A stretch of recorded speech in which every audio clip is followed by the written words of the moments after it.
এটি এমন একটি স্থান যেখানে প্রবেশ করা মাত্রই আপনাদের গায়ে কাঁটা দিয়ে উঠতে পারে, কারণ এখানে প্রতি মঙ্গলবার একটি রহস্যময় শক্তির আভাস পাওয়া যায়, যেটা কিভাবে সম্ভব হয় সেটা আজও কারোর জানা নেই। এটা হলো সেই গোপন স্থান যেখানে মাতা অঞ্জনী হনুমানজিকে জন্ম দিয়েছিলেন। মহারাষ্ট্রের নাসিকে অবস্থিত এই স্থানের নাম অঞ্জনারী পর্বত। স্থানীয়দের মান্যতা অনুযায়ী এই স্থানেই মাতা অঞ্জনী মহাদেবের কঠিন তপস্যা করেছিলেন হনুমানজির মতো পুত্র লাভের জন্য।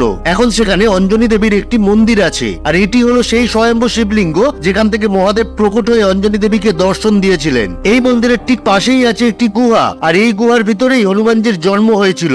ভক্তদের কথা অনুযায়ী প্রতি মঙ্গলবার হনুমানজি এই গুহাতে আসেন, আর এই কারণে ওই দিন ওখানে উপস্থিত সকল ভক্ত একটি অন্যরকম শক্তির আভাস পায়, যেন মনে হয় স্বয়ং হনুমানজি পাশে বসে আছেন। ট্রেকিং এর মাধ্যমে অনেকগুলো সিঁড়ি ভেঙে এই দিব্য দর্শনের সুযোগ পাওয়া যায়, তবে মনে জোর ও বজরংবলীর উপর আস্থা থাকলে যে কেউ এখানে পৌঁছাতে পারবে, কারণ এখানে গেলে হনুমানজি সকল ভক্তের সকল মনস্কামনা খুব তাড়াতাড়ি পূরণ করে দেন এবং জীবনের সব বাধা ও বিপদ কাটিয়ে দেন। কিন্তু অনেক মান্যতা অনুযায়ী হনুমানজির আসল জন্মস্থান কর্ণাটকের হাম্পিতে অবস্থিত অঞ্জনাদ্রি পর্বত। কখনো মহারাষ্ট্র গেলে এই দিব্যস্থানের দর্শন অবশ্যই করে আসবেন।